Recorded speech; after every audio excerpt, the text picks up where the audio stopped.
नमस्कार। आज के पेरेंटिंग के सेक्शन में हमारा विषय है कि क्या भी आप भी अपने बच्चों के ऊपर चिल्लाते हैं, उनके ऊपर किचकिच करते हैं। यही हमारा आज विषय है, क्योंकि किचकिच करने से आज तक कोई सुधार नहीं हुआ है मित्रों। कोई आपको किचकिच करे तो क्या आपको पसंद आएगा?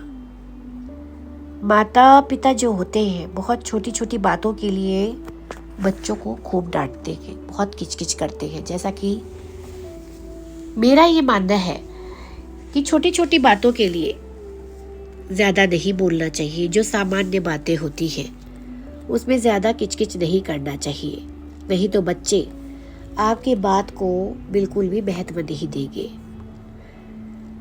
अब आप सोचेंगे कि सामान्य बातें कौन सी होती है। सामान्य बातें हैं जैसे कार को गाड़ी से टकरा देना, कीमती चीज खो जाना, कुछ नुकसान हो जाना, कुछ भूल जाना, कोई गलती कर बैठना। ये सब सामान्य चीजें हैं जिनके लिए आपको सामान्य तरीके से बच्चों से बात करनी चाहिए। ऐसी परिस्थिति में शांत और मौन रहना चाहिए ज़्यादा से ज़्यादा। माता पिता छोटी छोटी बातों में समता और प्रेम रखेंगे यदि, तो बच्चे बड़े मामलों में उनकी बात ज़रूर सुनेंगे, हमारी बात वो ज़रूर सुनेंगे। और यदि हम छोटी छोटी ही बातों पे रिएक्ट करेंगे, ओवर रिएक्शन देंगे, तो बच्चे हमारी बात नहीं सुनेंगे। अब महत्वपूर्ण मुद्दे कौन से हैं? महत्वपूर्ण मुद्दे हैं जिनमें आपको बोलना चाहिए। वो मेरे हिसाब से जब बच्चा नशे का सेवन करता है या मांसाहार हो जाता है, वह किसी बॉयफ्रेंड या गर्लफ्रेंड के लफड़े में पड़ जाता है, वह पढ़ने में बिल्कुल ध्यान नहीं देता है, तो इन महत्वपूर्ण बातों में माता पिता का ध्यान ज़रूर होना चाहिए बच्चे को समझाने के लिए। बाकी सब बातें सामान्य हैं। तो जैसा मैंने आपको बताया कि माता पिता को छोटी छोटी बात में समता और प्रेम से परिस्थिति को संभालना चाहिए, लेकिन माता पिता हर छोटी बात के लिए किचकिच करते हैं और अपना प्रभाव खो देते हैं। ऐसा अक्सर बच्चे भी अपने हम उम्र दोस्तों के साथ ऐसी बातों को साझा करते हैं। तो उनसे ऐसी स्थिति में एक शब्द भी ना कहे, और बिना कहे उनको ये ताप लगे कि हाँ आपने कुछ कहा है। बिना कहे ही उनको ये समझ आए तो काम होगा। क्योंकि आप अगर एक बात को 4 बार भी कहेंगे ना, तो भी आपकी बातों का महत्व खत्म हो जाएगा। माता पिता को बच्चों को कुछ भी कहने का अधिकार तभी है जब बच्चों को लगता है कि माता पिता सच कह रहे हैं और वो उसे फिर स्वीकारते भी हैं। नहीं तो आप अपने बच्चों को और बिगाड़ लेते हैं। जब भी कोई बात 2 या से 3 बार कही जाती है, जैसा कि मैंने आपको बताया, तो वो किचकिच ही कहलाती है दोस्तों, और अस्वीकार्य हो जाती है उनकी तरफ से। बच्चों को सिर्फ और सिर्फ प्रेम से ही वश में किया जाता है। आपने अक्सर देखा होगा कि जो गृहिणियाँ होती हैं, माना कि उनके ऊपर घर की जिम्मेदारी होती है, हर कार्य वो संभालती है। ऐसे में परिवार के साथ चलते चलते वो कभी कभी दिमागी तौर पर बहुत परेशान हो जाती, कभी उनकी स्वास्थ्य समस्याएं भी होती है। तो ऐसे में क्या होता है, उनका बस सिर्फ बच्चों पर चलता है और वो बच्चों के ऊपर अपनी फ्रस्ट्रेशन निकालती है, जो कि बिल्कुल गलत है। आप देखिए, जब महिलाएं किचकिच करती हैं तो ज़्यादातर जो पुरुष होते हैं, जो बच्चों के पिता होते हैं, वो क्या कहते हैं कि मत चिल्लाओ, बच्चों को इस तरह मत डांटो, शांति से बात करो या कुछ मत कहो उससे, क्योंकि वो बहुत प्रैक्टिकल होते हैं। इसीलिए आपने ये भी देखा होगा कि 80% जो बच्चे होते हैं, माँ का स्थान उनका कोई नहीं ले सकता। अपनी माँ से बहुत प्रेम करते हैं, लेकिन अक्सर ये बच्चे कहते हैं, सुने जाते हैं कि आपसे अच्छे तो पापा है, वो डांटते नहीं हैं। तो हम स्त्रियाँ जो होती है इस बात को दिल से लगा लेती है, लेकिन ये बात कई मायनों में सत्य है, क्योंकि डांटने के भी परिणाम हो सकते हैं। यदि आपने 1 घंटा आपके नौकर को बेटे को या पत्नी को डांटा हो तो फिर वह अगले जन्म में पति होकर या सास होकर आपको पूरी जिंदगी कुचलते हैं। ये सुनी सुनाई बात नहीं है, सच बात है। आप किसी को दुख देंगे तो पूरी जिंदगी आपको भी दुख मिलेगा, पहली बात तो ये है। और दूसरा, यदि आप हर वक्त अपने बच्चों पर तानाशाही करेंगे, उनको डांटेंगे, उनको कंट्रोल करने की कोशिश करेंगे, तो बच्चे आपके कंट्रोल में नहीं आएंगे।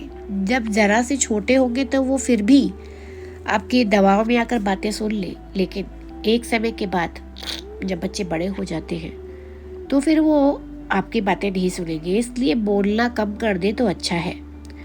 किसी को कुछ कहने जैसा नहीं है, कहने से बात ज़्यादा बिगड़ती है।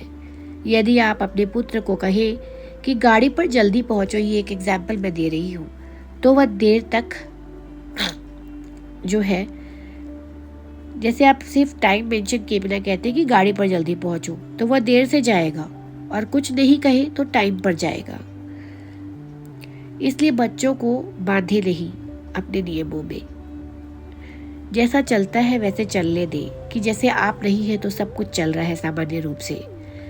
जिस दिन से बच्चों के साथ किचकिच करना हम बंद कर देंगे, उसी दिन से बच्चे अपने आप सुधर जाएंगे। आपके बोल भी जो है बहुत महत्वपूर्ण स्थान रखते हैं। आपके जो शब्द होते हैं, जिन शब्दों का चयन करके आप बच्चों से बात करते हैं। आप देखिएगा आजकल की जो जनरेशन के बच्चे हैं वो गालियाँ भी नहीं देते हैं। जो हमारा ज़माना है उसमें महिलाओं को अगर छोड़ दिया जाए, महिलाएं बहुत कम देती हैं गालियाँ, तो आप देखिए हमारी जनरेशन में पुरुष जो है वो गालियाँ ज़्यादा देते हैं। लेकिन आजकल की जनरेशन के बच्चे गालियाँ नहीं देते, और कोई उनके सामने गालियाँ देता है तो उनको पसंद भी नहीं आता है। इसीलिए खुद के अहंकार को साइड में रख दीजिए। जिस दिन से बच्चों के साथ किचकिच करना आप बंद कर देंगे, उसी दिन से बच्चे बिल्कुल ठीक हो जाएंगे। और बच्चों को आप ये ना कहें कि आपने उनको खाना पीना दिया, अपना फ़र्ज़ निभाया। ये हर माता पिता करते हैं। यदि आप उनको बार बार ये जताएंगे तो उनके हृदय में आपके लिए वो स्थान, वो सम्मान नहीं होगा, और फिर इसके लिए आप उनको दोष भी नहीं दे सकते हैं। अब बात आती है कि आप कहेंगे कि हम बच्चों को तभी डांटते हैं क्योंकि बच्चे अपनी जिम्मेदारियां नहीं समझते हैं। तो जिम्मेदारी का अर्थ होता है व्यवस्थित तरीके से जीवन को जीना, अपने कार्य को करना। तो ऐसा है कि बच्चों को उनकी जिम्मेदारियों का भान जरूर कराएं, लेकिन उनके जीवन में दखल अंदाजी ना करें, और बिना सोचे समझे उनको कुछ भी ना बोले, क्योंकि आप जैसा बोलेंगे तो फिर बाद में बच्चे भी वैसा ही बोलेंगे। इसलिए ये बहुत ज़रूरी है मित्रों कि बच्चों को सुधारने से पहले हम अपनी आदतों को सुधारें, ताकि बच्चे भी हमें पॉइंट आउट ना कर सके कि आप तो स्वयं ही ऐसा करते हैं। ये बात बिल्कुल सही है कि माता पिता जो होते हैं उनसे ज़्यादा अच्छा अपने बच्चों का कोई नहीं सोच सकता, लेकिन हर चीज़ का एक तरीका होता है। आप पेरेंट हैं, अभिभावक हैं, तो पेरेंटिंग एक बड़ा चैलेंज है, एक बड़ी जिम्मेदारी है। तो आप भी पहले अपनी जिम्मेदारियों को समझें और उसे अच्छी तरह निभाएं, फिर बच्चे आपको ज़रूर फॉलो करेंगे, आपका अनुसरण ज़रूर करेंगे। चाहे जनरेशन गैप कितना भी हो, लेकिन कुछ चीज़ें यूनिवर्सली ट्रू होती हैं और वो हमेशा सत्य ही रहती है। तो पेरेंटिंग में आज के लिए इतना ही। मुझे दीजिए अनुमति, मैं फिर मिलूंगी आपसे। तब तक के लिए नमस्कार। करते रहिए काम, सुनते रहिए रेडियो हिंदुस्तान और बोलते रहिए जय जय श्री राम। रेडियो हिंदुस्तान।